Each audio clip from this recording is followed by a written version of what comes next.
আসসালামু আলাইকুম। আজকে আমরা দেখব জি প্রিন্টার বা বারকোড প্রিন্টার কিভাবে ইনস্টল করতে হয়। আমাদের প্রত্যেকের ল্যাপটপে ব্রাঞ্চ সফটওয়্যার নামে একটা ফোল্ডার দেওয়া আছে।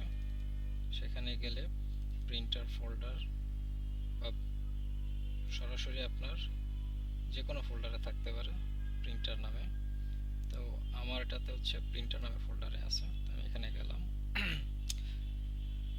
তো এখানে হচ্ছে আমরা যেই মডেলটা ইউজ করি টিইউডি বা টিইউসি, সেটার ড্রাইভার হচ্ছে এটা।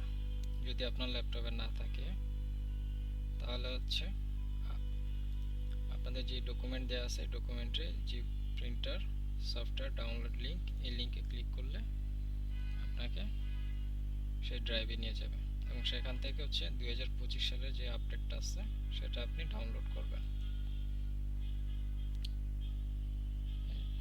ডাউনলোড এনিওয়ে, এটা যে ডাউনলোড হচ্ছে আমার পিসিতে যেহেতু আগে থেকে ডাউনলোড করা আছে, তো আমি এখান থেকেই ওপেন করছি। হয় আপনি ডাবল ক্লিক করে এটা ওপেন করতে পারবেন বা রাইট ক্লিক করে রান অ্যাজ অ্যাডমিনিস্ট্রেশন ক্লিক করবেন, পরে অ্যাকসেপ্ট, নেক্সট, নেক্সট, ফিনিশ।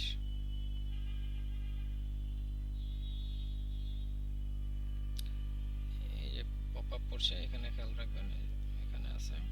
আমি যেহেতু ইনস্টল করব তাহলে আমি এটা সিলেক্ট করব, ইনস্টল প্রিন্টার ড্রাইভার, নেক্সট দিবেন। এখানে হচ্ছে ও ইউএসবি ফাইন্ড করছে আপনার ল্যাপটপের সাথে বা পিসির সাথে কোনো ইউএসবির সাথে কানেক্টেড প্রিন্টার পাচ্ছে না, সেটা অবশ্যই খেয়াল রাখতে হবে, আপনার ইউএসবি কেবলটা কানেক্ট করতে হবে।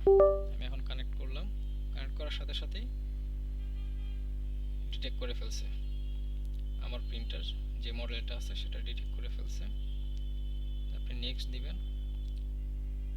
তো আমাদের যেই সিস্টেম সেই প্যানেল, সেই প্যানেল হচ্ছে রিনেম করা লাগে এই নামে, জি প্রিন্টার আন্ডার স্কোর এবং শেষে আপনার সি রাখতে হবে।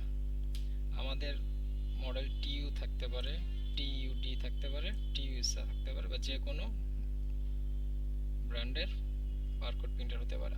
অবশ্যই আপনাকে সেম অ্যাজ ইট ইজ এই নামে আপনার রিনেম করতে হবে।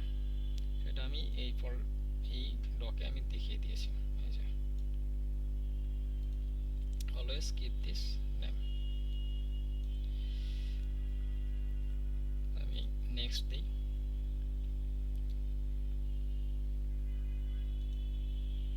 ফিনিশ।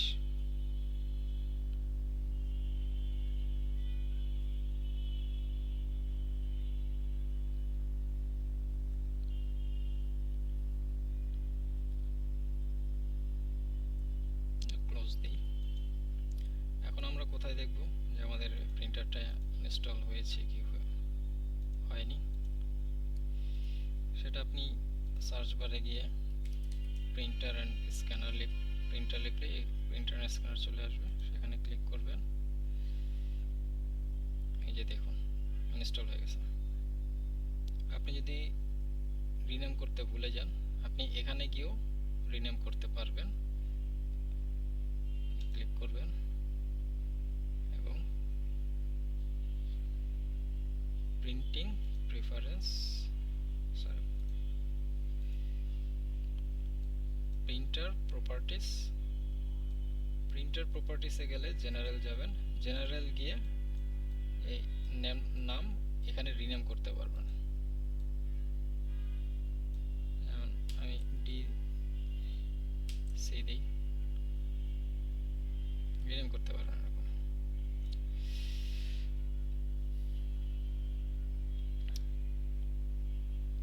এখন হচ্ছে আপনি টেস্ট করে দেখবেন এটা প্রিন্ট হচ্ছে কিনা। আমার প্রিন্ট হচ্ছে।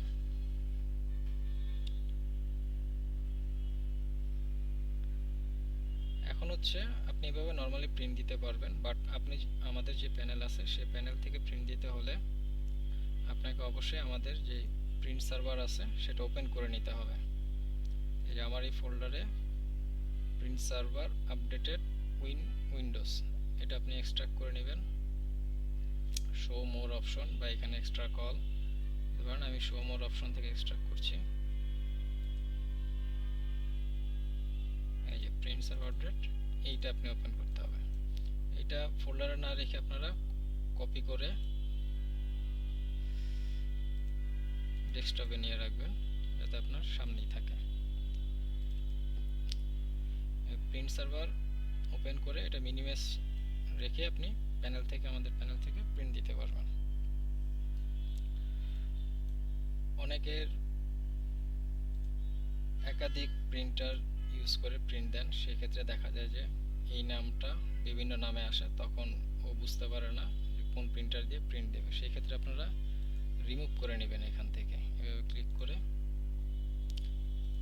একাধিক থাকে যদি রিমুভ করে নেবেন। রিমুভ করে নিয়ে সেম আপনি আনইনস্টল করে ইনস্টল করবেন। আনইনস্টলের ভিডিও আর একটা সেপারেট ভিডিও করা আছে, ওটা দেখে নিতে পারেন। তো প্রিন্ট করার সময় অবশ্যই তাহলে আপনার কি খেয়াল রাখতে হবে, এই সেম অ্যাজ ইট ইজ নামে রাখতে হবে, প্রিন্ট সার্ভার অন রাখতে হবে,